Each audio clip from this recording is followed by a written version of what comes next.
This is where our new puppy Peppa poops, when it isn't 115 degrees outside. Given that it's 115 degrees outside, today we're going to install a sunshade to drastically cut the temperature down to a safe level. In this video, you'll see how easy it was to get it installed, but you'll also see several screw-ups along the way. In fact, this is a two-part video because the items we had to purchase to do it right didn't get here in time for the first video. The two videos will show you the culmination of learnings from our trial and error approach. Okay, first things first, is getting the supplies you'll need for the job.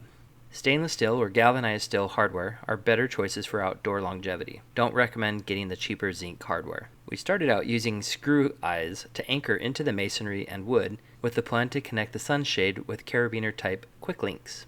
Next, you'll need to take measurements to see how large of a sunshade you'll need. Amazon offers these products in tons of different sizes and shapes, specific to your needs. So we'll post a link to their category page in the description below. In our case, we measured the space at 4.5 feet by 10. So that is what we ordered.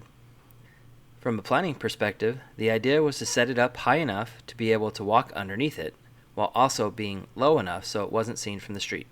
And since our fence is 6 feet tall, we needed to install it just below the top of the fence line. For the installation in brick, you'll want a masonry drill bit.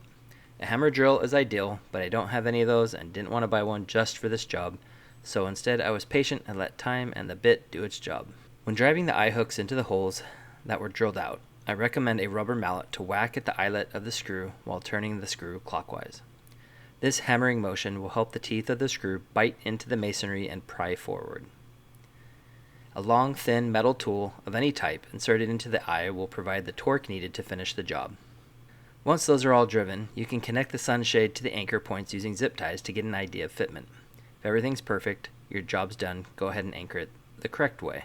Here, you'll see the black sunshade was a little bit too big, and we couldn't get the slack out of it. Typically, sunshades are taut.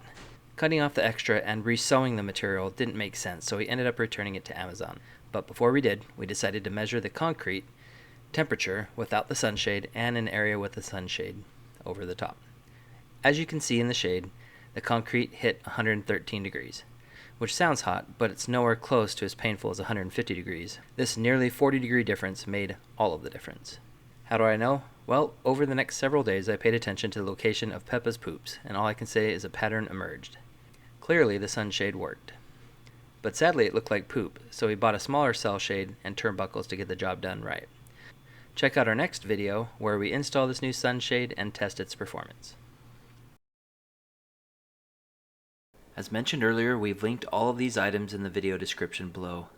Which, by the way, if you click one of those links and buy something, shortly after I might get a small kickback. Also, there's a new way to help small creators as myself via the Super Thanks button below the video.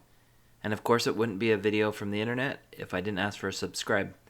At least my pleading was at the end of the video, so you didn't have to sit through that before getting the information you came for. Regardless of what you may or may not do, I appreciate your time. Feel free to drop a comment below if you have any questions. I rarely let one go without a response.